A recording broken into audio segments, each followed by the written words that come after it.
Halo guys, kembali lagi di channel Subscreen. Di video kali ini saya akan membahas alur cerita film yang sangat relatable dan penuh pelajaran hidup, Brad's Status. Film ini mengisahkan seorang pria yang menjalani kehidupan yang cukup nyaman, namun selalu merasa kurang ketika membandingkan dirinya dengan teman-temannya yang tampak lebih sukses. Meskipun dia punya keluarga yang bahagia dan pekerjaan yang stabil, perasaan tidak puas terus mengganggunya. Dia mulai mempertanyakan pilihan hidupnya dan merasa terjebak dalam perbandingan yang tidak berujung.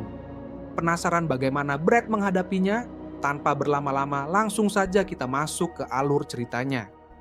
Pria ini bernama Brad. Dia adalah pemilik sebuah perusahaan kecil di Amerika yang bergerak di bidang penggalangan dana untuk amal.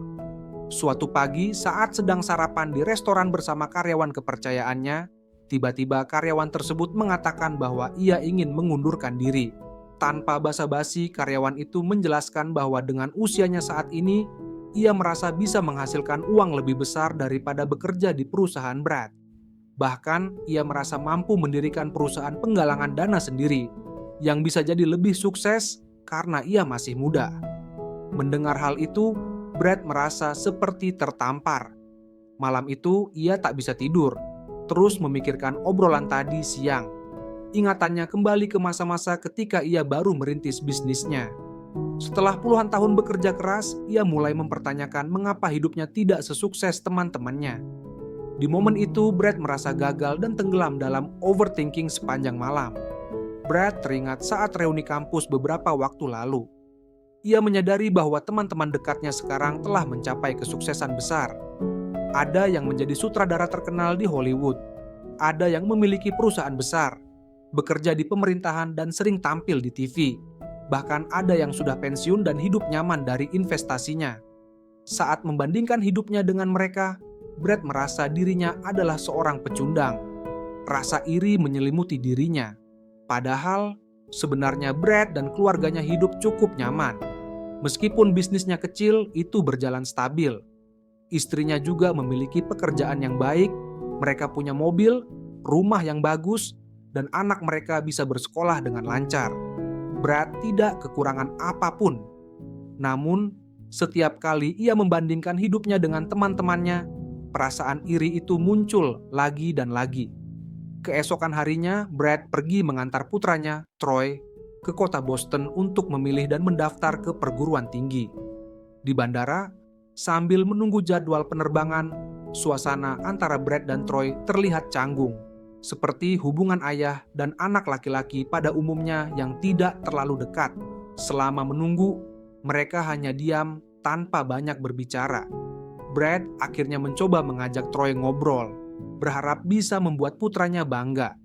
Ia berkata, "Bagaimana kalau kita tukar tiket ekonomi kita jadi tiket kelas VIP?" Mendengar itu, Troy tersenyum senang karena dia belum pernah merasakan terbang di kelas VIP. Namun, saat Brad mengecek ke customer service, mereka diberitahu bahwa tiketnya tidak bisa di-upgrade karena dibeli dengan kupon diskon. Brad merasa kecewa dan malu. Di dalam pesawat, Brad kembali tenggelam dalam pikirannya. Ia bertanya-tanya dalam hati apakah teman-teman suksesnya pernah naik pesawat kelas ekonomi seperti ini. Brad kembali teringat cerita mereka saat reuni. Banyak dari mereka memiliki jet pribadi atau setidaknya selalu terbang di kelas VIP. Rasa iri kembali muncul. Brad kemudian merenungkan masa-masa kuliah. Dulu ia adalah mahasiswa yang pintar dan ambisius, dengan impian besar untuk menjadi sukses.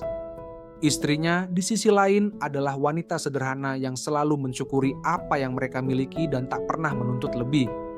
Meskipun hal itu membuat Brad nyaman, ia merasa bahwa ambisinya perlahan memudar sejak menikah. Berbeda dengan istri teman-temannya yang juga sukses dan ambisius, Brad yakin bahwa kesuksesan mereka sebagian besar dipengaruhi oleh pasangan mereka. Setibanya di kota Boston, Brad langsung memesan kamar hotel untuk beristirahat. Malamnya, saat makan malam di restoran, Brad bertanya kepada Troy tentang kampus yang ingin dia daftarkan. Troy menjawab bahwa ia ingin sekali masuk Universitas Harvard, jurusan kesenian. Ia bercerita bahwa gurunya di SMA pernah mengatakan bahwa dengan keahliannya bermain piano, Troy sangat layak masuk ke universitas bergengsi seperti Harvard. Apalagi di Harvard ada musisi idolanya yang kini menjadi dosen di sana. Mendengar cerita Troy, Brad merasa bangga. Baru kali ini ia menyadari bahwa putranya ternyata sangat berbakat dalam bermain piano. Di hotel, Brad terus memandangi putra satu-satunya itu, kagum melihat bagaimana anak yang ia besarkan sejak kecil kini memiliki masa depan yang cerah. Brad pun mulai membayangkan saat-saat ketika Troy lulus dari Harvard dan mungkin menjadi musisi terkenal. Ia merasa yakin, meski teman-temannya kaya, anak-anak mereka belum tentu sehebat anaknya. Perasaan iri yang selama ini menyelimuti hati Brad seolah terobati seketika. Keesokan harinya, Brad mengantar Troy untuk wawancara pendaftaran di Universitas Harvard. Brad menunggu dengan sabar, penasaran dengan hasil wawancara tersebut. Tak lama kemudian, Troy keluar, namun dengan wajah muram. Ternyata ia salah jadwal. Seharusnya wawancara dilakukan kemarin, dan sekarang pendaftaran sudah ditutup. Mendengar itu, Brad merasa sangat kecewa. Di luar gedung, Brad terus memikirkan cara agar Troy tetap bisa masuk Harvard. Ia lalu menelepon istrinya, menanyakan apakah istrinya memiliki kenalan dosen, alumni, atau seseorang yang bisa membantu memasukkan Troy ke Harvard. Istrinya kemudian menyarankan agar Brad meminta bantuan dari teman kuliahnya yang bernama Craig, yang sekarang bekerja di pemerintahan. Mendengar nama Craig, Brad langsung teringat kejadian di masa lalu. Saat baru merintis bisnis amalnya, Brad pernah meminta Craig untuk menjadi investornya. Namun, sikap Craig saat itu terasa merendahkannya. Tidak hanya itu, ketika Brad mengirim email untuk menanyakan kabar, Craig membalas dengan nada yang terkesan sombong, seakan-akan sudah lupa dengan persahabatan mereka. Setelah bertahun-tahun tidak berhubungan, Brad merasa gengsi jika harus meminta tolong lagi pada Craig. Namun, demi masa depan Troy di Harvard, Brad akhirnya menekan egonya. Ia menelepon salah satu temannya untuk meminta nomor Craig. Saat berbincang basa-basi, temannya mulai memamerkan kehidupannya yang kini sukses. Ia tinggal di rumah mewah di Hawaii bersama 2 pacarnya yang cantik. Rasa iri kembali muncul di hati Brad, tapi ia mencoba mengabaikannya, karena ini bukan saat yang tepat untuk merasa iri. Setelah mendapatkan nomor Craig, Brad langsung meneleponnya. Sayangnya, nomor Craig sedang tidak aktif, jadi Brad meninggalkan pesan suara, memintanya untuk menelepon balik jika ada waktu. Keesokan paginya, saat sedang sarapan di restoran, Brad menerima telepon dari Craig. Brad menceritakan masalah yang terjadi di Harvard kemarin dan meminta bantuan Craig agar Troy bisa tetap diizinkan mendaftar, meskipun jadwal pendaftaran sudah ditutup. Sebagai teman lama, Craig tidak keberatan membantu. Bahkan, karena kebetulan akan ada urusan di Boston dalam 2 hari, Craig mengajak Brad untuk bertemu dan makan malam bersama. Mendengar bahwa Craig bersedia membantu, Brad merasa sangat senang. Ia yakin 100% bahwa anaknya pasti akan diterima di Universitas Harvard. Setelah itu, Brad mengajak Troy pergi ke toko buku. Di sana, Craig kembali menelepon, mengabarkan bahwa ia berhasil membujuk pihak Harvard untuk memberi Troy kesempatan wawancara besok. Setelah menutup telepon, Brad dengan gembira menyampaikan kabar baik itu kepada Troy. Melihat ekspresi bahagia putranya, Brad ikut merasa senang dan bangga. Ia mulai membayangkan masa depan Troy yang cerah, mungkin sebagai musisi terkenal yang akan mengangkat derajat keluarganya. Namun, baru saja Brad membayangkan masa depan yang indah untuk Troy, pikirannya kembali dikuasai oleh overthinking. Ia mulai khawatir bagaimana jika suatu hari Troy menjadi sukses, lalu justru merendahkannya seperti yang dilakukan teman-temannya. Atau, yang lebih buruk, bagaimana jika di masa depan Troy gagal menjadi musisi terkenal dan hanya menjadi pengamen jalanan. Brad takut jika itu terjadi, teman-temannya akan semakin merendahkannya. Pikiran-pikiran negatif itu terus berputar di benaknya. Malamnya, Troy mengajak Brad untuk bertemu dengan kakak kelasnya di SMA, Anaya, yang sudah masuk Harvard setahun lebih awal. Troy menceritakan bahwa ia dan Anaya dulu pernah satu tim di orkestra untuk sebuah acara amal. Mereka bertiga kemudian makan malam bersama di restoran. Saat berbincang, Brad kagum pada kecantikan dan aura cerah yang terpancar dari wajah Anaya. Di tengah percakapan, seorang teman Anaya bernama Maya datang dan bergabung. Melihat dua wanita muda yang cantik dan penuh semangat di depannya, Brad hanya bisa terdiam, terpesona. Ia teringat saat pertama kali bertemu dengan istrinya yang dulu juga memiliki aura cerah dan penuh gairah seperti mereka.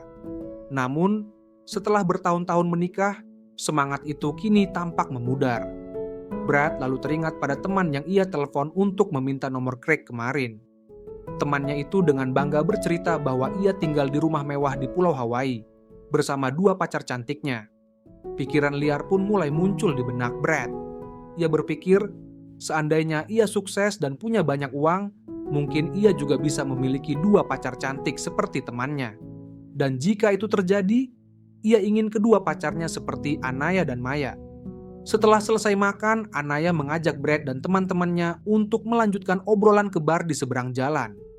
Dalam hati, Brad sebenarnya ingin sekali ikut.